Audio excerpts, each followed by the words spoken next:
안녕하세요, 뉴스반장입니다. 이런 걸 두고 진실은 살아있다고 하는 거지. 자녀 입시 비리와 사모펀드 투자 관련 혐의로 재판에 넘겨진 조국 전 법무부 장관의 부인 정경심 동양대 교수가 23일 1심에서 징역 4년을 선고받고 법정 구속된 직후 최성해 전 동양대 총장이 한 말입니다. 이런 걸 두고 진실은 살아있다고 하는 거지. 동양대 표창장 위조 의혹을 처음 제기한 최 전 총장은 판결이 사실대로 나올 것 같았다며 이렇게 말했는데요. 최 전 총장은 23일 오후 한 매체와의 통화에서 어지러운 세상에 판사님께서 사실을 바로 볼 수 있는 눈을 가졌다는 게 감사할 따름이라고 말했습니다. 그는 이어 사건이 터지고 나서 지금까지 제가 온갖 욕도 얻어먹고 칭찬받기도 하고 있다. 나는 그저 표창장 발급을 위임을 안 했는데 했다고 거짓말을 못했다고 한 것뿐이다라며, 그런데 사회적으로 나에게 책임을 지라는 사람도 있고 온갖 루머가 다 퍼지는 바람에 개인적으로 힘들었다고 토로했는데요. 그러면서 교육계 전체가 이번 일을 통해 반성할 수 있는 그런 계기가 됐으면 좋겠다고 덧붙였습니다. 동양대 총장으로 알려진 고졸 출신의 최성해 씨는 너무나도 뻔뻔스럽게 이런 말을 남겼습니다. 그의 학력 위조 사건이 검찰에 고발됐음에도 무려 1년 넘게 소환조차 이루어지지 않고 있는데요. 더욱더 놀라운 사실은 그 사건을 배당받은 곳이 바로 정경심 교수를 기소한 서울중앙지법 반부패 수사 2부라는 사실입니다. 그래서 저는 최 총장과 검찰이 모종의 거래를 했다는 의혹을 제기한 바가 있는데요.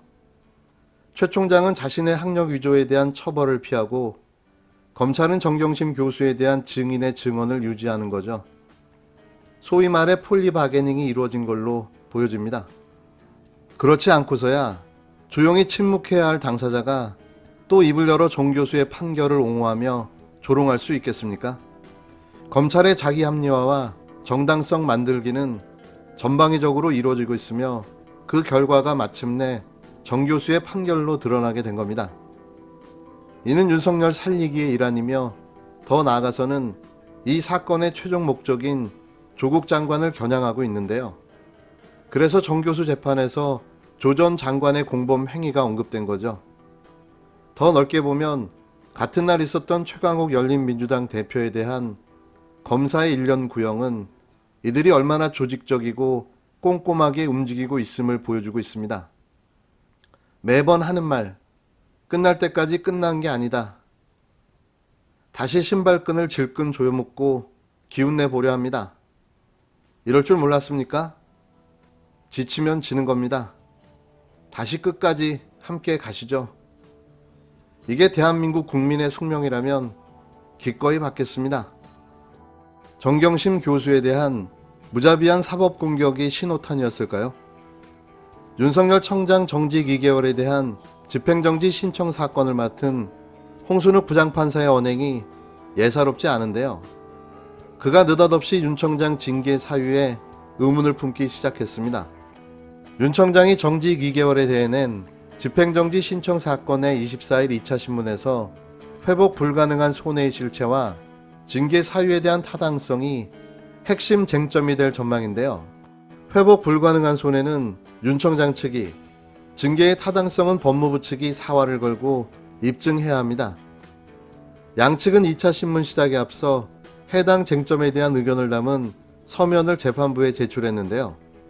전현직 판사들은 집행정지 사건을 맡은 서울행정법원 행정12부 홍순욱 부장판사가 윤 청장의 정직 2개월의 징계를 내린 법무부 검사징계위원회 회의 징계 사유가 타당한지를 우선 판단할 것으로 봤습니다. 정직 2개월이란 징계의 특수성을 고려해 본안에 준하는 심리를 할 것이라는 얘긴데요. 재판부는 22일 1차 신문 종료 후 양측에 개별적인 징계 사유에 대해 구체적으로 해명할 것을 명령했습니다. 이에 행정법원 근무 경력이 있는 부장판사는 해당 질의는 법무부 측이 잘 대답해야 한다. 재판부가 윤 청장의 징계 사유에 의문이 있다는 것으로 보인다며 일반 국가기관의 기존 정직 사례와는 다르다고 본 것이라고 해석했는데요. 법무부 검사징계위원회는 지난 16일 정치적 중립 의무 위반, 판사 문서 작성 및 배포, 채널A 사건에 대한 감찰 및 수사방해 등의 사유로 윤 청장에 대한 징계 2개월을 의결했습니다. 이에 윤 청장은 실체 없는 사유를 내세운 불법 부당한 조치라며 비판했는데요. 재판부가 징계 사유에 대한 이러한 비판을 법무부 측이 직접 해명할 필요가 있다고 본 거라는 거죠. 해명의 타당성을 판단해 집행정지의 인용 또는 기각이 결정될 방침인데요. 이 부분에서 순간 싸한 느낌을 지울 수가 없는 거죠. 대통령이 제가한 사안을 재판부가 판단하겠다는 건데요. 이 무슨 회귀한 논리일까요? 임명직 공무원이 국민이 선출한 대통령의 제가의 옳고 그름을 판단한다고요? 참 이상한 상황이 펼쳐지고 있는 겁니다. 또 거기에 홍 부장판사의 대응 또한 납득하기 힘든 모습을 보이고 있는데요. 점입 가경이라는 말이 지금 필요한 거죠. 제발 올바르고 정상적인 판단이 내려졌으면 합니다. 혹시 또 인용이라는 초유의 판결이 내려진다면 더 이상 대한민국 사법부는 존재 의미 자체를 잃게 될 텐데요. 부디 그런 일이 현실이 되지 않기를 바라봅니다. 끝없이 제기되는 의혹들, 그의 해명이 진실을 밝혀야 함에도 진실 공방만 계속되고 있습니다. 이게 의도된 건지 아니면 고의적으로 이러는 건지 그 의도까지 의심스러울 지경인데요. 나경원 전 미래통합당 의원이 원정 출산 의혹을 밝히겠다며 내놓는 증거 자료마다 논란을 부추기고 있어 논란은 계속되고 있습니다. 나 전 의원이 원정 출산 의혹에 반박하며 아들의 출생 증명서를 공개한 가운데 온라인상에서 공개된 증명서에 대해 진료 기록 보존 기간을 들어 증명서를 발급해준 서울대병원이 개인정보 보호 규정을 위반했다는 지적이 나왔습니다.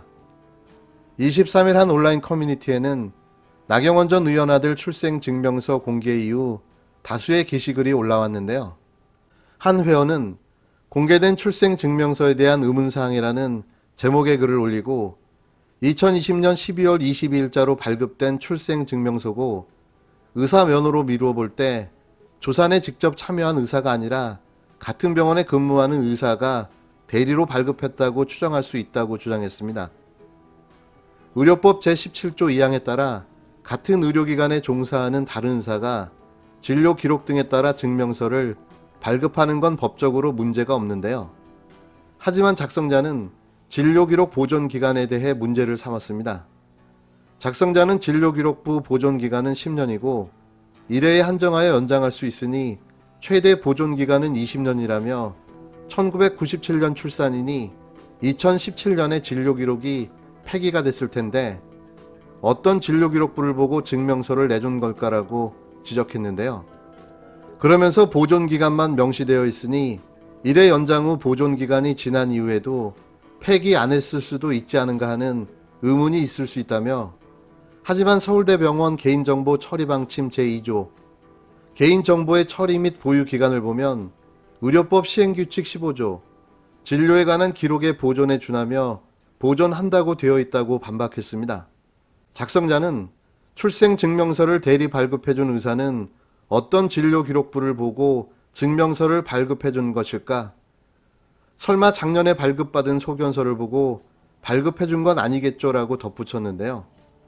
해당 게시물에는 진료 기록을 보존하고 있다면 서울대병원의 개인정보 처리 방침을 위반, 압수수색 가야 하나 등의 반응도 나왔습니다. 진실이 공개됐지만 석연치 않은 부분이 너무 많습니다. 한마디로 개운하지 않은 거죠. 볼일을 보고 만 것 같은 느낌이랄까요? 저는 아직도 무엇이 진실이고 무엇이 가짜인지 잘 모르겠습니다. 그냥 아들 김현조의 여권만 공개하면 모든 게 끝나는 거 아닙니까? 이게 이렇게 복잡할 일인가요? 한 방에 정리할 수 있는 걸 왜 이렇게 베베 꼬아가며 헷갈리게 하는지 모르겠습니다. 분명 의도가 있었고 그 의도는 일정 부분 성공해 보입니다. 문바, 달착 이런 사람들한테 공격당하는 거 아시죠? 대통령한테 독재 어떻게 생각하냐고 묻지도 못합니까 여러분?